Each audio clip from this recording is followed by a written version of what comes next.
this is Lokender. Once again I welcome to all of you that are watching our video on our YouTube channel Guru education का। देखिए पिछले session में आपने देखा होगा हमने बात की थी नाउन की।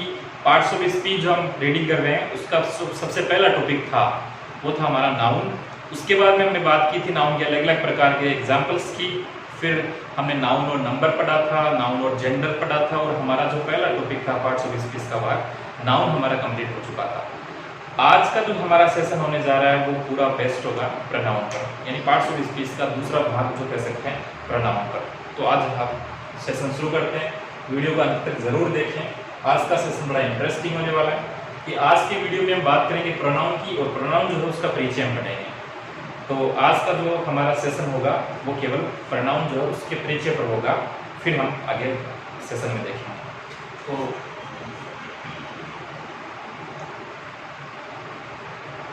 जैसा हम सबने पढ़ा है कि जो प्रोनाउन है, जैसे हिंदी में हम सर्वनाम कहते हैं, अंग्रेजी के दो शब्दों से मिलकर बना है, जिससे पहला है प्रो और दूसरा है नाउन। जैसे नाउन है उससे पहले प्रो लगा हुआ है। इस प्रो का अगर हम अर्थ समझने की कोशिश करें तो ये कह सकते हैं इन द प्लेस ऑफ। प्रो जो है इसका अर्थ होता है इन द प्लेस ऑफ, या हम कह सकते हैं इंस्टेड ऑफ, या अगर हम कहना चाहें तो ये भी कह सकते हैं सब्स्टिट्यूट ऑफ, या हम रिप्लेसेस कह सकते हैं। यानी प्रो जो है इसका अर्थ है इन द प्लेस ऑफ, और इन द प्लेस ऑफ किसके? इन द प्लेस ऑफ नाउन, यानी संज्ञा जो है उसके स्थान पर काम आने वाले जो शब्द होंगे उनको हम प्रोनाउन कहेंगे। इंस्टेड ऑफ का मतलब क्या है? प्रत्यय के बजाय के स्थान पर। सब्स्टिट्यूट का मतलब जैसे आप समझ सकते हैं किसी इस व्यक्ति वस्तु के स्थान पर काम आने वाले शब्द सब्स्टिट्यूशन जैसे यूज किया जाता है। रिप्लेसेस ए नाउन, यानी अगर किसी संज्ञा के जगह अगर कुछ लिया जाता है तो उसको आप क्या कहेंगे? प्रोनाउन की संज्ञा देंगे। तो आप इससे एक डेफिनेशन तैयार कर सकते हैं, और वो डेफिनेशन क्या होगी हमारी कि we can say the word which is used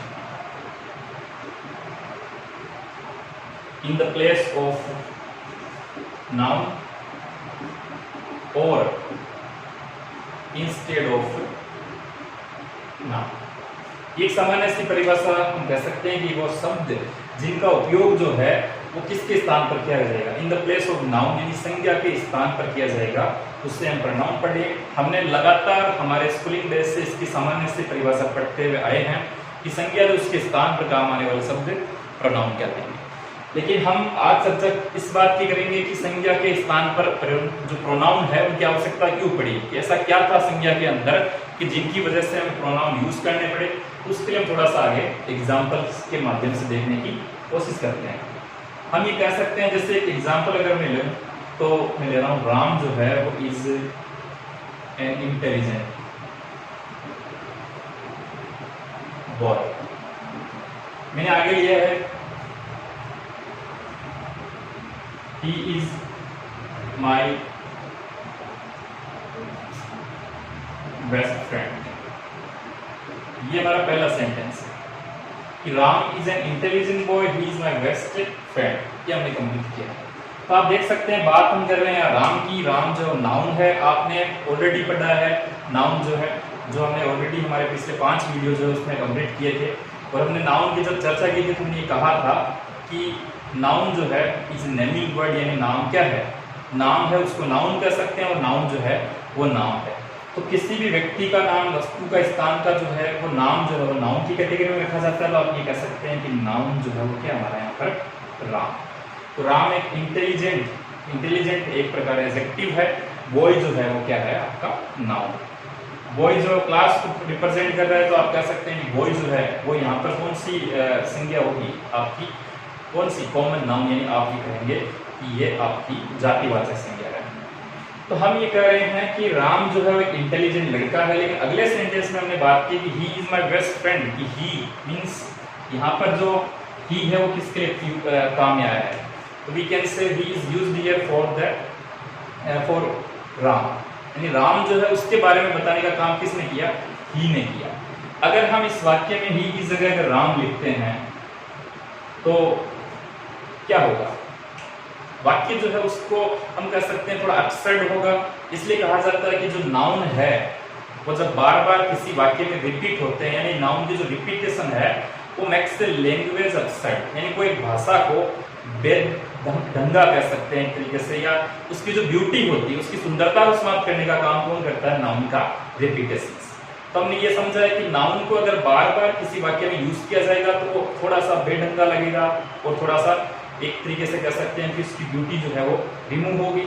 इसलिए हम इसकी परिभाषा को इस तरीके से जोड़ सकते हैं कि ये जो नाउन है उसके साथ टू अवॉइड इट्स रिपीटिशन, यानी वो शब्द जो संज्ञा के स्थान पर काम आएंगे और टू अवॉइड इट्स रिपीटेशन, और उसके बार बार पुनरावर्ण या पुनरावृत्ति कर सकते हैं, उसको जो बचाने में, उसको रोकने में जो शब्द काम आएंगे वो शब्द क्या कहलाएंगे, वो आपके प्रोनाउन कहलाएंगे। तो ये सब हमने पढ़ा है। जैसे एग्जांपल और लेते हैं कि a dog is a pet animal, it barks. Dog जो है वो पेट एनिमल है, कुत्ता जो है एक पालतू जानवर है। हमने बात की किसकी, डॉग की। डॉग एक क्या है, नाउन है, एक कॉमन नाउन कह सकते हैं। एनिमल जो है वो भी नाउन है, लेकिन यहाँ हमने बात जब डॉग की नाउन जो है उसको जब अगले सेंटेंस में देखा तो यहाँ पर डॉग नहीं आया है, जबकि बात डॉग की कौन कर रहा है, यहाँ बात कर रहा है इट, यानी इट जो है वो जानवरों के लिए यूज किया जाता है, जो किड्स है छोटे बच्चे उनके लिए यूज किया जाता है जब हम उनके सेक्स को आइडेंटिफाइड नहीं कर पाते हैं। तो यहाँ पर जो इट है वो किसके लिए यूज हुआ है, वो यूज हुआ आपके डॉग के लिए। जैसे राम के लिए यूज हुआ ही, या अगर सीता होता तो सीता के लिए यूज किया जाता सी। ऑलरेडी हमने बेसिक स्कूलिंग से पढ़ा है। तो ये सब चीजें जो है यहाँ पर किसको इंडिकेट कर रही है, आपके प्रोनाउन को इंडिकेट कर रही है। तो यहाँ हमने बात की कि सबसे पहले प्रोनाउन जो दो वर्ड्स को हम अगर टुकड़ों में करें तो प्रो प्लस नाउन से मिलकर बना है। जो प्रो है उसका मतलब in the place of, we can say instead of, या हम कहें तो सब्स्टिट्यूट ऑफ, या हम कह सकते हैं रिप्लेसेस ए नाउन। यानी अगर बात करें कि किसी नाउन जो है उसके स्थान पर उसको बदलने का अगर काम कोई करता है तो वो क्या कहलाएंगे, प्रोनाउन। और बदलने का काम क्यों करेंगे, उसके स्थान पर काम क्यों आएंगे, इसका कारण हमने पढ़ा। क्योंकि जब किसी भी वाक्य के अंदर नाउन जब बार बार आता है तो उसकी सुंदरता या वो वाक्य को अपसर्ड यानी बेढंगा बना देता है, एक तरीके से भद्दा बना देता है। तो नाउन जो है वो क्या करता है, टू अवॉइड इट्स रिपीटिशन, यानी ये उसके वाक्य के अंदर जो भी सेंटेंस है उसके अंदर उसकी पुनरावृत्ति जो है उसको रोकने का काम करता है, उसको चेक करने का काम करता है, उसको बचाने का काम करता है। तो ये लगभग हमने नाउन की परिभाषा, माफ कीजिएगा, प्रोनाउन जो है उसकी परिभाषा पढ़ी। उसके अंदर हमने देखा है एग्जाम्पल के तौर पर कि जैसे हम कह सकते हैं ही आया है, इट आया है, सी भी आता है, दे भी आता है, वी भी आता है, यू भी आता है। तो इस तरीके से हम नॉर्मली आगे इसके अंदर पढ़ेंगे कौन कौन से प्रोनाउन होंगे। तो यहाँ तक आप देख सकते हैं, आप समय ले सकते हैं, टेक योर एडवांटेज। तो प्रोनाउन का जो सामान्य इंट्रोडक्शन जो है हमने देखा है कि प्रोनाउन जो है वो शब्द जो संज्ञा के स्थान पर काम आते हैं, ताकि वो संज्ञा की बार बार पुनरावृत्ति जो वाक्य में होती है उसकी रिपीटेशन उसको कहीं ना कहीं चेक कर सके, उसको अवॉइड कर सके, या उसको कहीं ना कहीं रिमूव कर सके। तो ये हमने बात ऑलरेडी कर ली है। अब हम बात करते हैं काइंड्स ऑफ प्रोनाउन की, यानी हमारे प्रोनाउन जो है उसके प्रकार कौन से, ये हम बात इससे सेशन करेंगे। तो सबसे पहले हम देख लेते हैं कितने प्रोनाउन जो हम पढ़ने वाले हैं आज, और किस प्रकार यानी कौन कौन से इसके टाइप्स है, कौन कौन से इसके काइंड्स है। तो सबसे पहले बात कर लेते हैं पर्सनल प्रोनाउन की।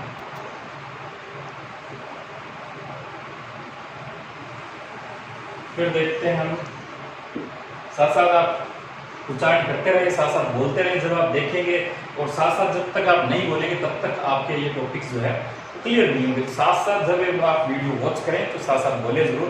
पहला जो प्रोनाउन है आपका वो कौन सा होगा, पर्सनल प्रोनाउन। तो पर्सन से रिलेट होगा तो इसके लिए हम इसको क्या बोलेंगे, पुरुषवाचक सर्वनाम जो रिलेट से पर्सन। दूसरा हम कह सकते हैं पजेसिव, दूसरा जो होगा वो कौन सा होगा, पजेसिव। तो पजेसिव जो है, पजेशन शब्द जो है वो अपना स्वामित्व या हम कह सकते हैं एक तरीके से मालिकाना हक या आधिपत्य जो है उसको दर्शाता है।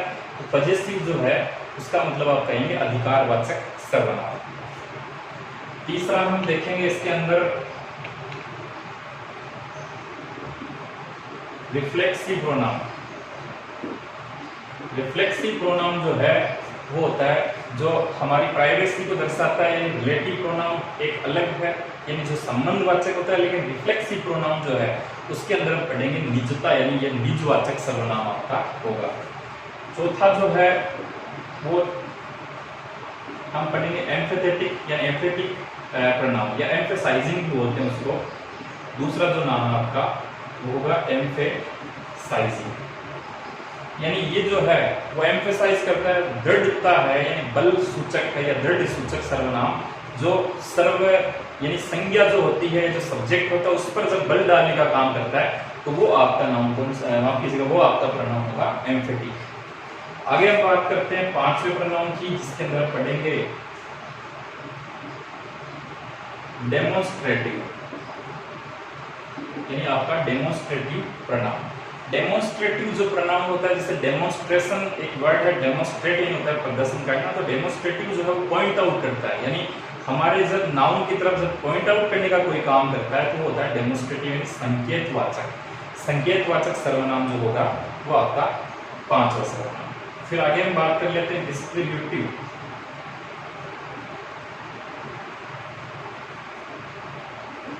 फिर आगे बात कर लेते हैं इंडेफिनिट, यानी सातवां सर्वनाम। फिर हम और देख लेते हैं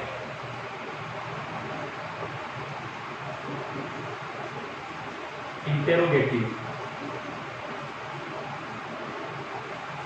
फिर आएगा आपका रिलेटिव।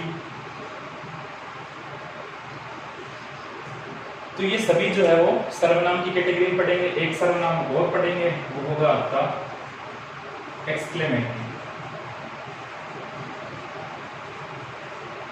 तो एक जो सर्वनाम आपका होगा वो होगा रेसिप्रोकल।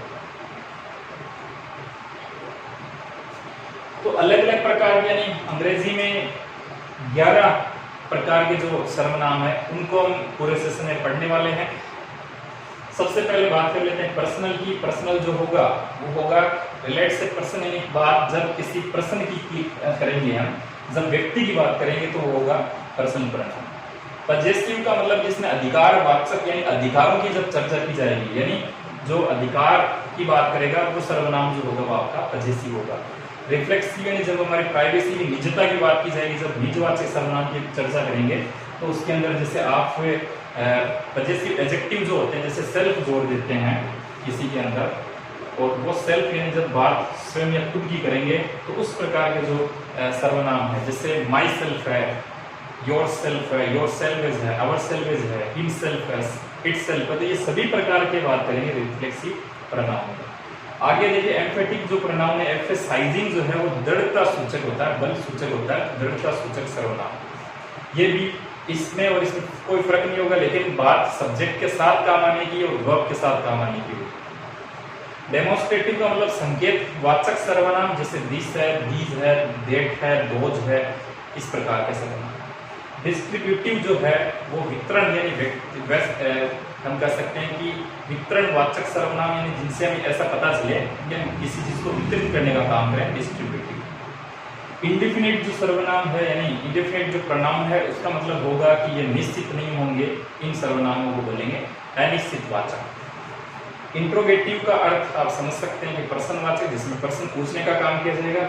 फिर आगे रिलेट करने का, जैसे रिलेट का मतलब संबंधवाचक सर्वनाम, जिसके अंदर हम इंट्रोगेटिव सर्वनाम के अंदर जैसे हु, हुज पढ़ते हैं, उसी प्रकार से इसके अंदर हम हु है, विच है, हूं है, उनका अध्ययन करेंगे। एक्सक्लेमेटरी का मतलब विस्मयबोधक सर्वनाम, जिसके अंदर हम जैसे वार्ड से हमारे आश्चर्यजनक सूचक जो शब्द होते हैं, जिसमें हम जब किसी प्रकार का आश्चर्य का बोध होगा उस प्रकार से वार्ड से शुरू होने वाले जो आपके शब्द है उनकी चर्चा करेंगे एक्सक्लेमेटरी सेंटेंस।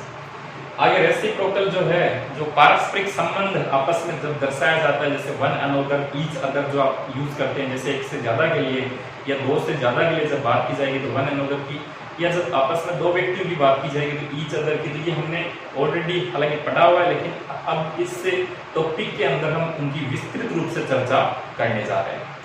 तो ये सभी प्रकार के प्रोनाउन है। नाम जब हम इसको कंप्लीटली पढ़ेंगे तो इसके साथ चर्चा करेंगे।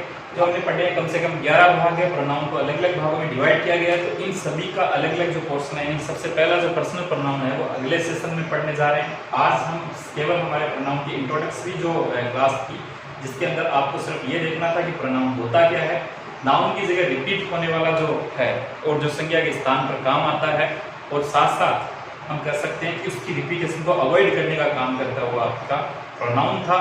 हम अलग अलग प्रकार के प्रोनाउन जो उसको विस्तृत रूप से अगली क्लास में पढ़ेंगे। आज के लिए इतना ही। Thanks for watching our videos. If you haven't subscribe our channel, please subscribe our channel and don't forget to press the bell icon for our videos regular notification. Thank you.